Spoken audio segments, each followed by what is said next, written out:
Bienvenue. Cette émission fait partie de la série des 10 vidéos créées pour le projet de prévention jeunesse On a des choses à dire, implanté par la table de concertation locale jeunesse Nouvelle-Beauce. Aujourd'hui au menu, la toxicomanie. Tous n'ont pas les mêmes comportements concernant leur consommation de drogue et d'alcool. Certains ne consomment aucune substance, alors que d'autres ne l'essaieront qu'une seule fois et n'y toucheront plus. Le motif de consommation le plus souvent évoqué est le plaisir que ça procure. Cependant, il y a des effets associés à cette consommation. Même si on le fait par plaisir, il y a des effets négatifs qui peuvent être engendrés sur notre famille, nos amis ou encore à l'école. Il faut savoir quand on a atteint notre limite et être capable de se prendre en main.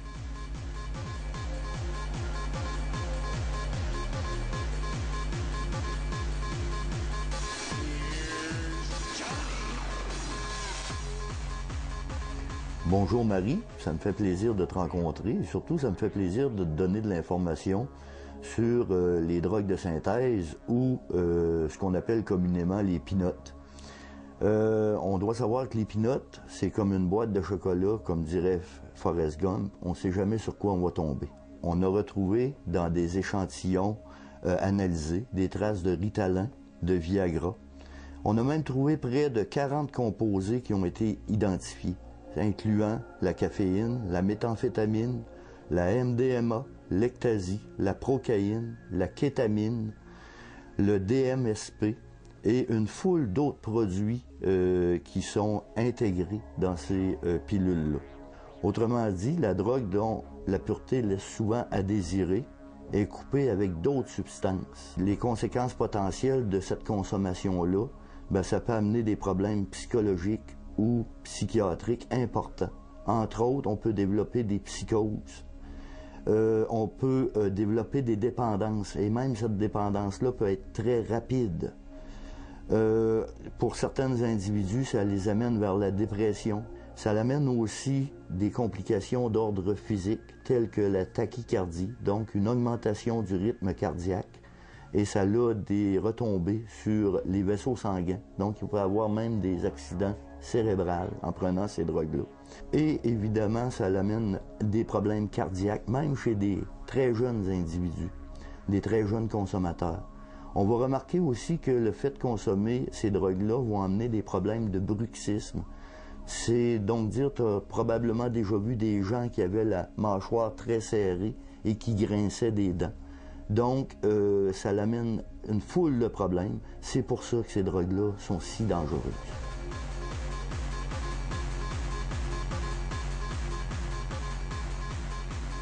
Marie-Ève, t'étais où? Je me suis inquiétée durant toute la nuit, j'étais de t'appeler. C'est quoi qui se passe avec toi? Maudit, là, je suis en train de... Je manque toutes mes journées d'ouvrage, là, c'est rendu, là.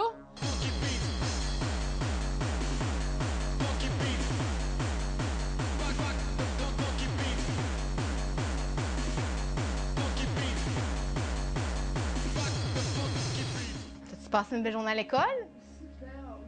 C'est parce que l'école, elle vient de m'appeler pour me dire que t'avais pas été. Qu'est-ce qu'on va faire avec toi? Tu vas plus à l'école. C'est parce que moi, là, j'ai pas le choix, là. Si ça continue comme ça, là, tu vas me rendre folle, j'aurai plus le contrôle. Tu vas devoir retourner chez ton père. Peu importe le type de drogue qu'on consomme, les risques reliés à ces consommations-là sont généralement de 3 ordres. On a les risques d'ordre sociaux. Évidemment, quelqu'un qui consomme des drogues va avoir une baisse de son rendement scolaire arriver, inévitablement. Avoir des démêlés avec la justice, donc de devoir passer devant un tribunal. Évidemment, quelqu'un qui a un dossier judiciaire peut voir une limitation des emplois, donc pas pouvoir avoir l'emploi qu'il désire. Il peut s'endetter, il peut tomber dans la délinquance, donc voler pour pouvoir se procurer et payer ses drogues. Évidemment, le fait de consommer des drogues peut nous amener des problèmes avec nos familles et notre entourage. Il y a aussi les risques psychologiques, c'est donc dire au niveau du cerveau. À long terme, la consommation des drogues peut amener des problèmes psychiatriques et psychologiques. On dit qu'on peut développer une dépendance psychologique et à long terme, on peut aussi développer des idées suicidaires. Finalement, il y a aussi des risques au niveau physique, donc une baisse des performances physiques. Il ne faut pas oublier que sous une consommation excessive et régulière de cannabis ou d'autres drogues, il se cache parfois certaines difficultés personnelles importantes.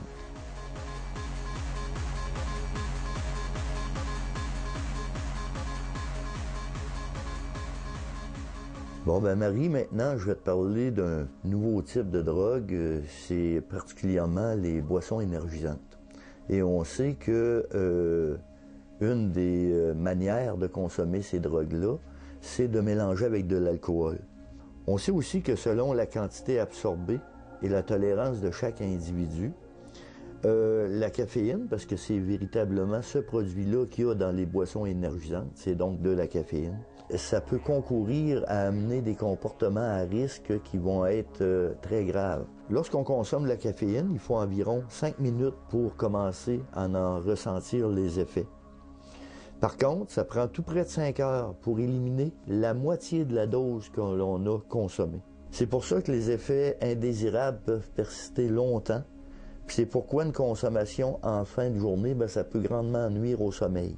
Il faut se rappeler qu'avant de consommer, toi, Marie, par exemple, ou tout autre consommateur, on était capable de vivre et avoir du plaisir sans avoir besoin de drogue pour pouvoir bien vivre. C'est ça qu'on te recommande, Marie, c'est d'être capable d'avoir du plaisir sans consommer de drogue. Je fuis mon reflet. Je regarde plus les choses en face. Je décide de vivre ou je m'efface.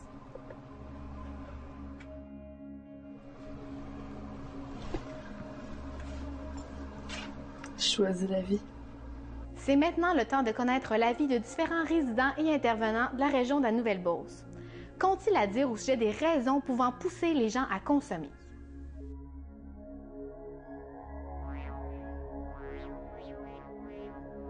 Ben moi, celui que je connais, c'est pour entrer dans sa gang. Ou sinon, il se faisait rejeter parce qu'il en consommait pas. Puis je trouve pas bien faire ça, juste pour aller dans la gang. Je crois qu'à la base, les gens vont le faire pour expérimenter, puis pour vivre certaines sensations fortes. Par contre, il y a aussi les gens qui vont venir à une consommation qui est régulière. À ce moment-là, je pense que ces gens-là peuvent vivre, dans le fond, soit des situations difficiles, ça va être une façon de s'évader. Par contre, c'est pas tout le monde, c'est pas une généralité, mais je crois que ça peut être le cas. Ensuite aussi, quand finalement la dépendance va s'installer, puis tout ça, souvent on va consommer, même si le plaisir est plus là. Donc on consomme plus parce qu'on est obligé de le faire. Tout d'abord, je pense qu'il y en a beaucoup, c'est par expérience qui commencent ça, surtout avec le monde qui se tient aussi, le trip de suivre la clique. Ça peut avoir quand même beaucoup d'impact.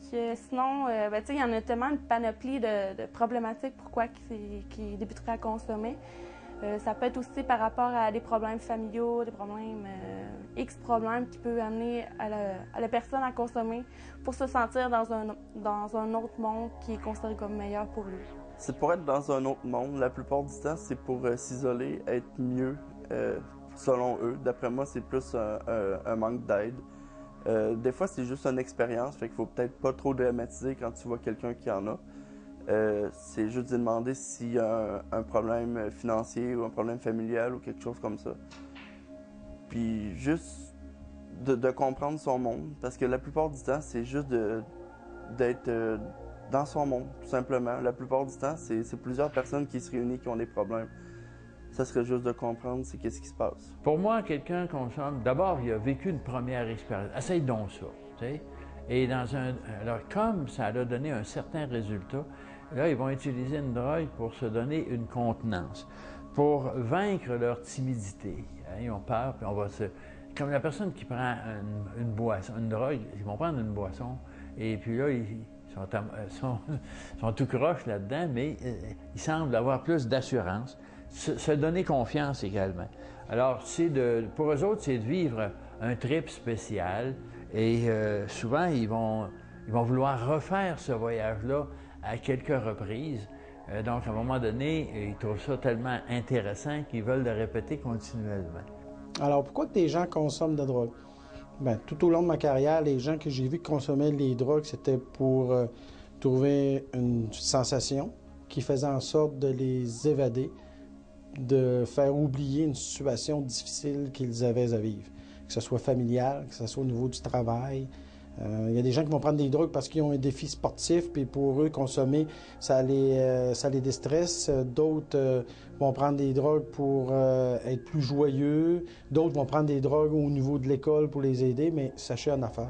C'est temporaire, ça brise notre organisme et malheureusement, ça crée une accoutumance et par la suite, on a énormément de la misère, les gens ont énormément de la misère à s'en sortir.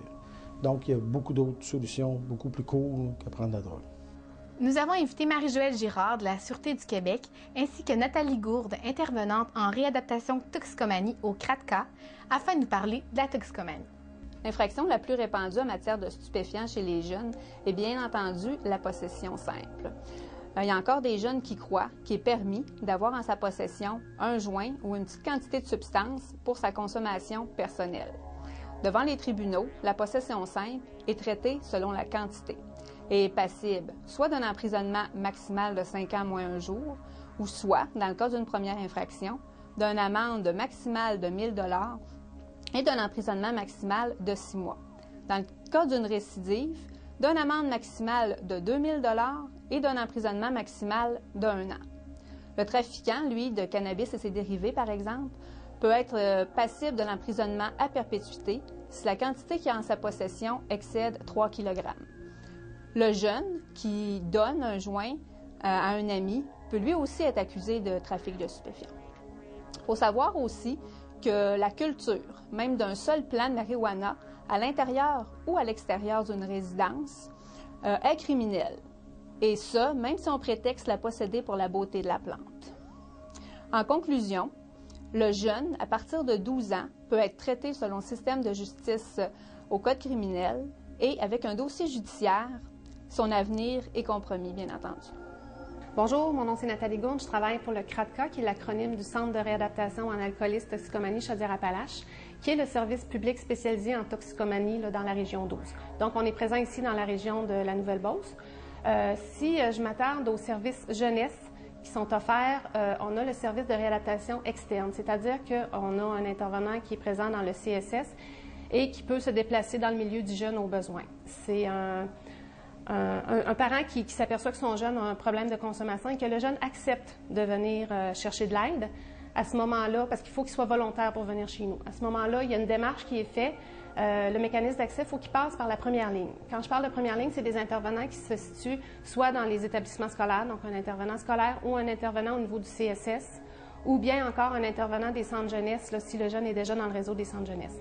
À ce moment-là, le jeune fait une demande de service et il y a une évaluation qui est faite qu'on appelle le DEPADO. Le DEPADO, c'est une évaluation qui évalue la gravité de la problématique du jeune et par conséquent le niveau de service requis. Est-ce que c'est de la première ligne ou de la deuxième ligne? Quand je parle de première ligne, c'est que le problème est en émergence, mais il n'est pas encore installé. Quand on parle d'une problématique de deuxième ligne, c'est que la problématique de toxicomanie est vraiment installée, là. À ce moment-là, le jeune va être référé chez nous. À partir de là, nous, on fait une évaluation plus approfondie. On fait un plan d'intervention pour le jeune, parce que chaque jeune a des besoins différents, donc c'est vraiment spécifique au jeune. Si le jeune a besoin d'une thérapie en externe, à ce moment-là, on va référer vers nos partenaires, qui sont soit Portage, qui est une thérapie de 3 à 4 mois, ou bien le Grand Chemin, qui est une thérapie de 8 à 10 semaines, ou bien encore le Pavillon du nouveau point de vue, qui est d'une durée de 42 jours. Donc, chacune des thérapies correspond à des besoins spécifiques. Fait que l'évaluation va nous dire vers quel partenaire on va orienter le jeune. Nous, sinon, s'il n'y a pas besoin de thérapie en interne, nous, on va le garder au niveau des services externes et on va le suivre une fois par semaine ou une fois par 2 semaines, puis ça dure le temps que les objectifs sont atteints.